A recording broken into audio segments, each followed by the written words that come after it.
اب ایمان کے اوپر جمنے کے لیے بندے کو اپنا ایمان بچانا پڑتا ہے اور اس کو کئی مرتبہ کہف کے اندر جانا پڑتا ہے. جیسے نوجوانوں نے اپنے ایمان کو بچانے کے لیے کیا کیا تھا, وہ کہاں چلے گئے تھے؟ کہف میں چلے گئے تھے. آج کے دور میں بھی ایمان بچانے کے لیے بندے کو کسی کہف کے اندر داخل ہونا پڑے گا. توجہ سے بات سنیے گا. آج کے زمانے میں 5 کہف ہیں. آج کے زمانے میں کتنے کہف ہیں؟ 5 کہف ہیں. اگر ان کہف میں بندہ داخل ہو جائے تو وہ زمانے کے یہ جو رواج کے رسم و رواج کے فتنے ہیں ان سے بچ سکتا ہے. ان میں سے پہلا کہف جو ہے وہ مدارس کا کہف ہے. پہلا کہف کون سا ہے؟ مدارس کا کہف. جو بچہ مدرسے میں آ جاتا ہے آپ غور کریں گے اس کا ایمان محفوظ ہو جاتا ہے, اس کے اعمال محفوظ ہو جاتے ہیں, اس کی آخرت محفوظ ہو جاتی ہے, اس کا دین محفوظ ہو جاتا ہے. دنیا کی یہ نئی نئی ترقی اس بندے کو نہیں لبھا سکتی, اس بندے کو شیطانی راستے پہ نہیں چلا سکتی. یہ بندہ مدرسے کی برکت کی وجہ سے اپنے دین کے اوپر جمع ہوتا ہے اور اس نے اپنے دانتوں کے ساتھ مضبوطی سے شریعت کو پکڑا ہوا ہوتا ہے. تو مدرسہ اس کے لیے کہف بن جاتا ہے. مدرسہ اس کے لیے کیا بن گیا؟ کہف بن گیا. اس کا ایمان بچ گیا. دوسرا کہف آج کے دور میں اللہ والوں کی خانقاہیں ہیں. جو لوگ اللہ والوں کے ساتھ بیعت ہو جاتے ہیں, نسبت کو جوڑ لیتے ہیں, وہ بھی ایک کہف میں داخل ہو جاتے ہیں.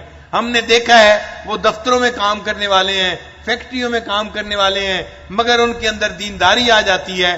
وہ رسم و رواج کی طرف نہیں جاتے, وہ زمانے کی جو ہے فتنے فساد کی طرف نہیں جاتے, بلکہ اللہ کی محبت کی طرف بڑھتے ہیں اور دین کی زندگی گزارتے ہیں. ان کا بھی ایمان محفوظ ہو جاتا ہے اللہ اللہ کرنے کی برکت کی وجہ سے. تو یہ اللہ والوں کی خانقاہیں بھی آج کے دور میں ایک کہف کی مانند ہیں.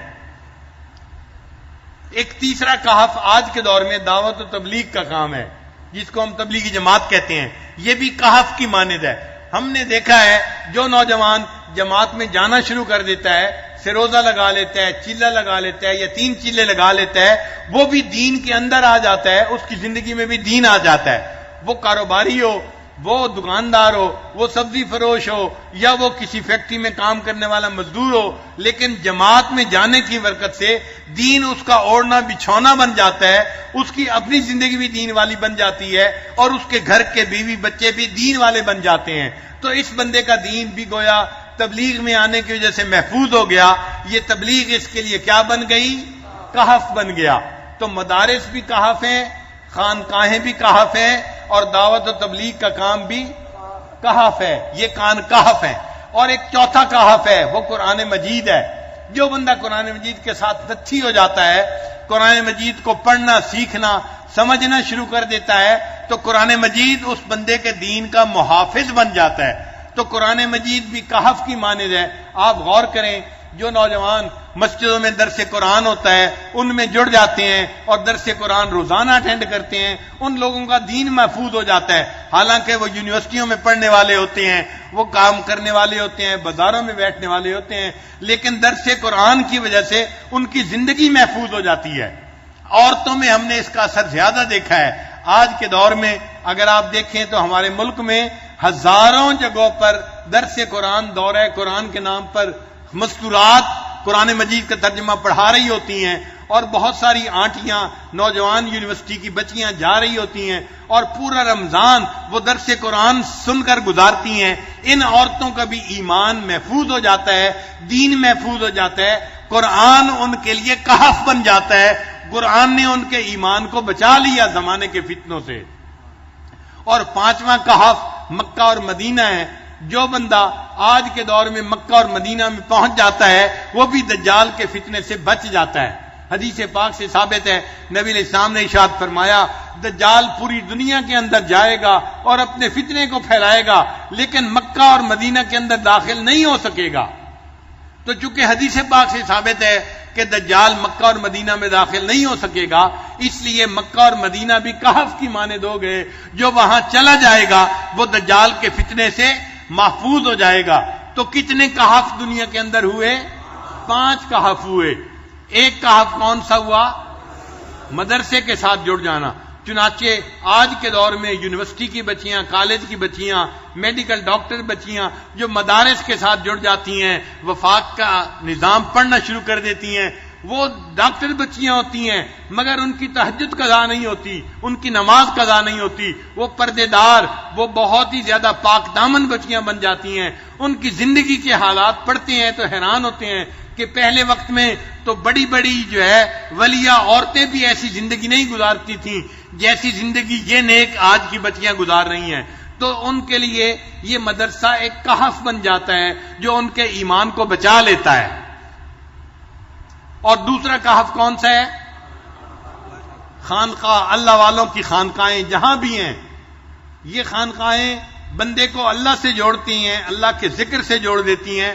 ایسے لوگ رسم و رواج میں نہیں پڑتے بلکہ انقطاع عن المخلوق حاصل کرتے ہیں اور ترک دنیا کرتے ہیں، اور ذکر کی کثرت کی وجہ سے یہ اللہ کی طرف بھاگتے ہیں، ففروا الی اللہ کا مصداق بن جاتے ہیں، ان کا بھی ایمان محفوظ ہوتا ہے۔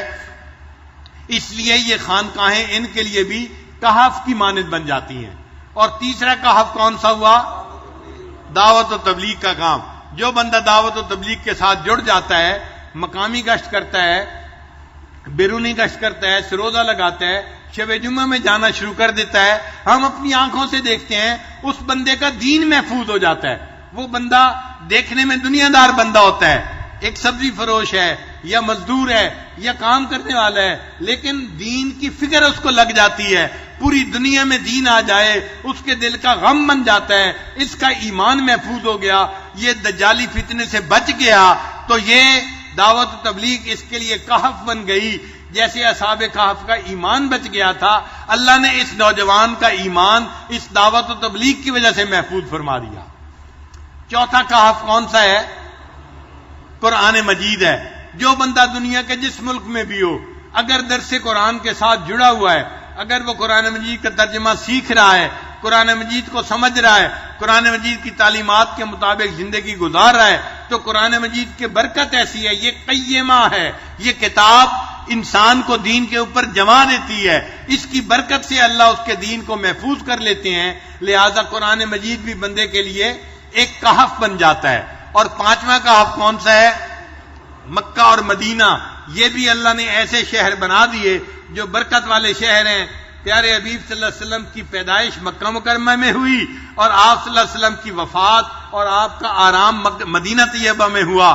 یہ دونوں شہر نبی علیہ السلام کے شہر ہیں اور یہ دونوں کہف ہیں۔ جو وہاں پہنچ جائے گا اللہ تعالیٰ دجال سے اس کی حفاظت فرمائیں گے اور اس بندے کا ایمان محفوظ ہو جائے گا۔ لہذا اب ہم اگر چاہتے ہیں کہ ہمارا ایمان محفوظ ہو تو ہمیں پہلا کام کیا کرنا پڑے گا؟ ہمیں کسی نہ کسی کہف کے ساتھ نتھی ہونا پڑے گا اپنے ایمان کو بچانے کے لیے۔ تو سورہ کہف کے جو 5 واقعات ہیں نا، ہر واقعے میں کوئی نہ کوئی سبق ہے۔ تو اصحاب کہف کے واقعے میں سبق کیا ہے کہ اے بندے، اگر تم اپنا ایمان بچانا چاہتے ہو زمانے کے جو ہے نا حالات سے، اور جو ہر طرف بے حیائی کا ماحول بڑھ رہا ہے اور کفر بے حیائی کو پھیلانے کے لیے کوششیں کر رہا ہے، تو تمہیں اپنے ایمان کو بچانے کے لیے کہف میں سے کسی نہ کسی کہف کے اندر جانا پڑے گا، تب تمہارا ایمان محفوظ ہو جائے گا۔ اور ایک اور بات سن لیجئے کہ میں نے ایک حدیث پاک میں یہ بات پڑھی، میں ابھی آج اس کا ریفرنس تلاش کر رہا تھا۔ اس حدیث پاک میں تھا کہ جب امام مہدی آئیں گے تو امام مہدی کے جو انصار ہوں گے یہ کہف میں رہنے والے لوگ ہوں گے۔ امام مہدی کے جو انصار ہوں گے، انصار سے کیا مراد؟ ان کے جو مددگار ہوں گے۔ تو ان کے مددگار کون لوگ ہوں گے؟ جو اس وقت کے اصحاب کہف ہوں گے وہ ان کے مددگار ہوں گے۔ تو جو گویا اس وقت ان 5 کہف کے اندر رہنے والے لوگ ہوں گے نا، یہ اپنے وقت میں امام مہدی کے انصار بنیں گے، ان کے دوست بنیں گے، اور اللہ ان کے ایمانوں کی حفاظت فرمائیں گے، اور دجال کے فتنے سے یہ لوگ محفوظ رہیں گے۔